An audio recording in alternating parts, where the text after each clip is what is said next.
बच्चों, आओ हम लोग चलते हैं ज्ञानदीप प्लस की ओर, जिसमें पढ़ने पर लगाते हैं जोर। बच्चों,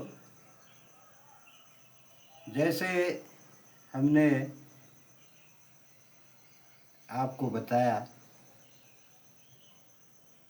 कि ज्ञानदीप प्लस ऐसा चैनल है जिसमें आप लोगों को तमाम प्रकार की पढ़ने की सुविधाएं मिलती हैं और इसमें कुछ लगता नहीं। इसलिए बच्चों, बार बार इसे पढ़ते रहो। देखो, हम ऋग्वेद यानी वैदिक काल में जो रहन सहन था, आश्रम व्यवस्था थी, ये सब हमने पढ़ाया। आर्यों की क्या भाषा थी, यह भी हमने आप लोगों को बताया। बच्चों देखो, अब हम उस समय के शिक्षा के बारे में बताते हैं कि उस समय शिक्षा की क्या व्यवस्था थी।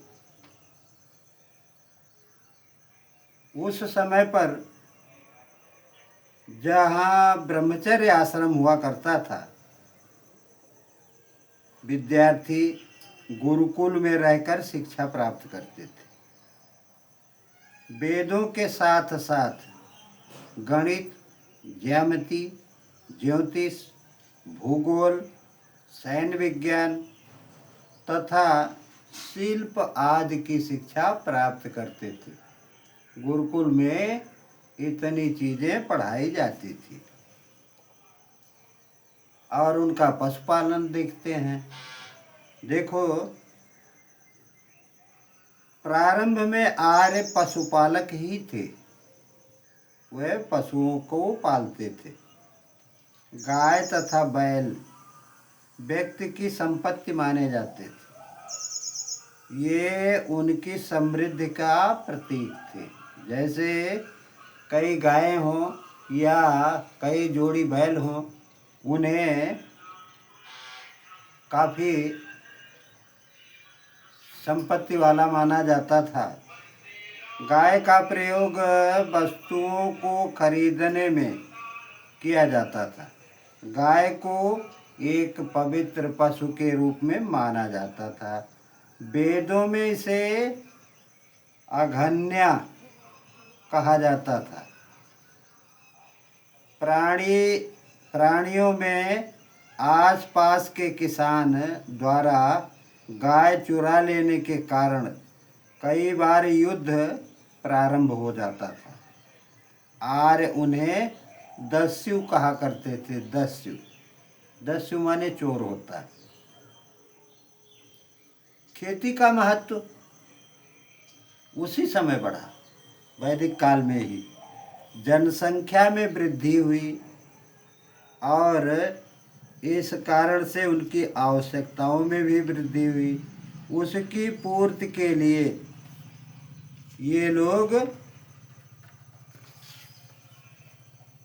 पशुपालन के बाद अन्न उत्पादन में काफ़ी जोर देने लगे।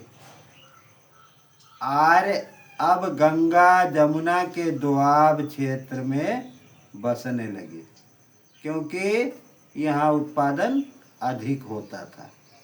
उन्होंने जंगलों को काटकर कृषि के योग्य भूमि का निर्माण किया और कृषि करने के लिए वह हल का प्रयोग करते थे। वह जौ के साथ गेहूँ, धान, दाल आदि उगाने लगे थे, तो लोगों के भोजन की आवश्यकता की पूर्ति हो जाती थी।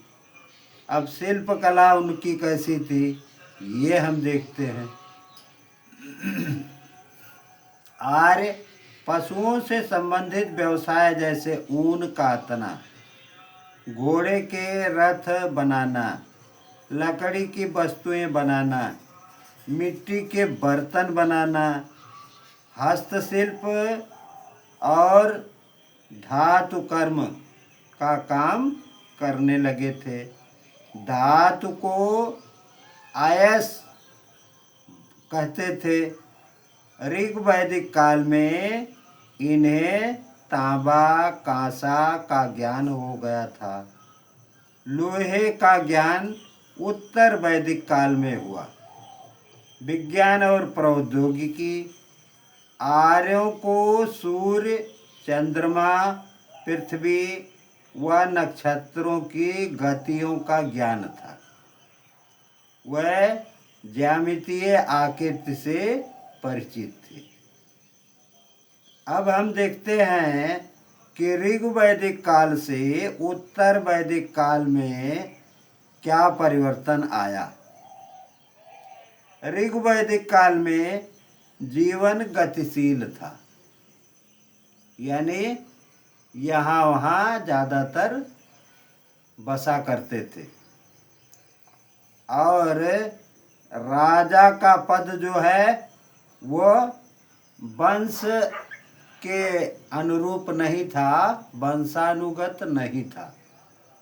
ऐसा नहीं था कि जिस वंश से, जिस खानदान से जिसका पिता राजा हो उसी का पुत्र राजा हो सके, ऐसा नहीं था।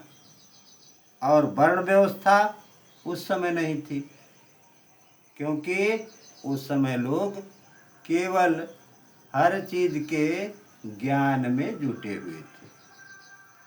पशुपालन ही मुख्य उस समय का व्यवसाय था। किस समय का? ऋग वैदिक काल का। अब हम उत्तर वैदिक काल देखते हैं। उत्तर वैदिक काल में जीवन जो है मनुष्यों का वो अस्थायी हो गया। वह एक जगह पर गंगा जमुना के दोआब में अपने घरों को बनाकर रहने लगे, और राजा का पद जो है वह खानदानी हो गया। यानी राजा एक ही खानदान का हुआ करता था।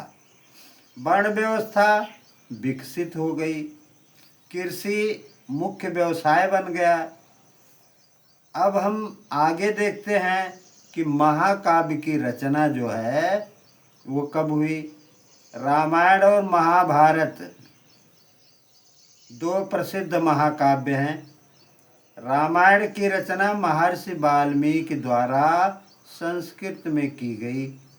इस ग्रंथ में कौशल के राजा दशरथ के पुत्र मर्यादा पुरुषोत्तम राम के आदर्श जीवन और कार्यों का वर्णन किया गया। आज भी रामचंद्र जी की जीवन पर आधारित रामलीला का आयोजन किया जाता है। और महाभारत की रचना महर्षि वेद व्यास ने की। वेद व्यास एक महर्षि थे, उन्होंने महाभारत की रचना की। इस महाकाव्य में कुरु वंश और कौरव तथा पांडव वंश के पांडवों की कथा मुख्य रूप से लिखी गई है।